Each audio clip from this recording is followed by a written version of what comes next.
वांगचुक यांच्या प्रकृतीची एवढीच सरकारला काळजी होती तर त्यांच्याशी चर्चा का केली नाही? उद्धव ठाकरे.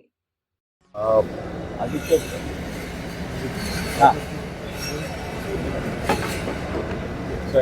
मी यापूर्वी देखील बोललो होतो, आपल्याला आठवत असेल की भारतीय जनता पक्ष आणि प्रशासन यांचा दुरान्वयाने देखील संबंध नाही.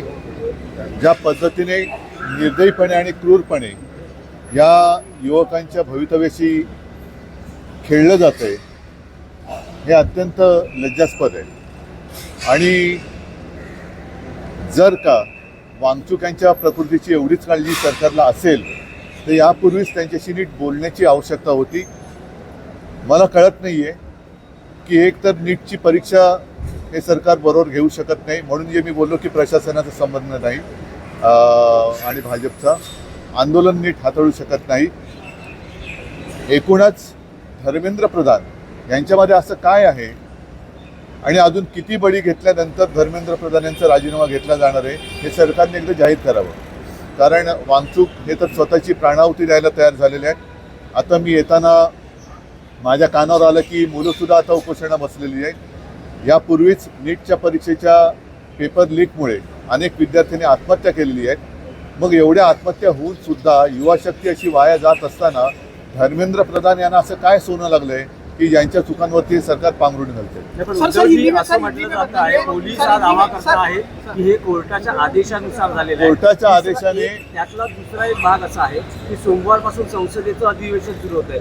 त्याआधी हे आंदोलन, कारण 20 तारखेला मोर्चाची घोषणा करण्यात आली. मला पोलिसांचा हा जो काही दावा असेल तर पोलिसांनी त्यांच्या दाव्यानुसार कोर्टाची ऑर्डर दाखवावी की त्यांना उचलून हॉस्पिटलमध्ये टाका.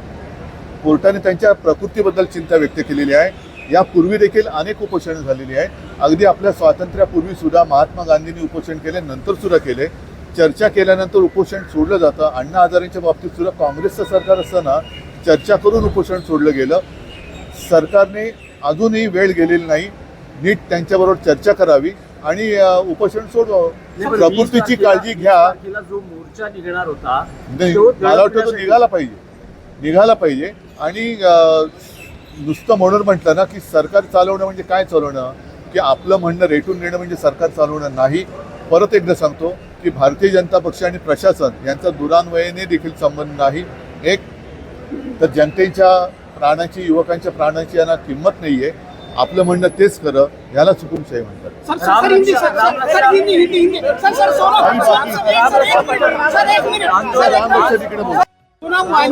तिकडे बोलू. बहुत ही निंदनीय ऐसी कृति सरकार ने की है. और जैसे मैंने अभी अभी कहा कि भारतीय जनता पार्टी और प्रशासन का संबंध रहा नहीं है. ना ही इन लोगों को जनता का ख्याल है और ना ही इन लोगों को प्रशासन करना आता है. जो भी युवा वहाँ बैठे हैं, क्यों बैठे हैं? वांगचुक जी वहाँ जो बैठे थे अनशन के लिए, क्यों बैठे थे? इसलिए बैठे थे कि नीट का पेपर, नीट की जो एग्ज़ाम थी वो ठीक तरीके से ये लोग ले नहीं सकते. और ऐसे धर्मेंद्र प्रधान में क्या ऐसी कौन सी खास बात है?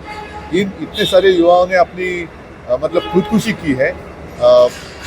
सोनम वांगचुक अपने खुद के प्राण देने के लिए तैयार हो गए, लेकिन सरकार है जो हिल नहीं रही. और कोर्ट के आदेश के अनुसार अगर ये कार्रवाई की है तो मुझे नहीं लगता कि कोर्ट का आदेश ऐसा था कि उनको उठा के लेके जाए.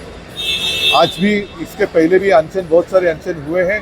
महात्मा गांधी जी भी अनशन करते थे, अन्ना हजारे ने भी अनशन किया था और उस वक्त तो कांग्रेस की सरकार थी. अभी भी समय नहीं गया है. चर्चा करें और अनशन अगर वो छोड़ सके तो अच्छी.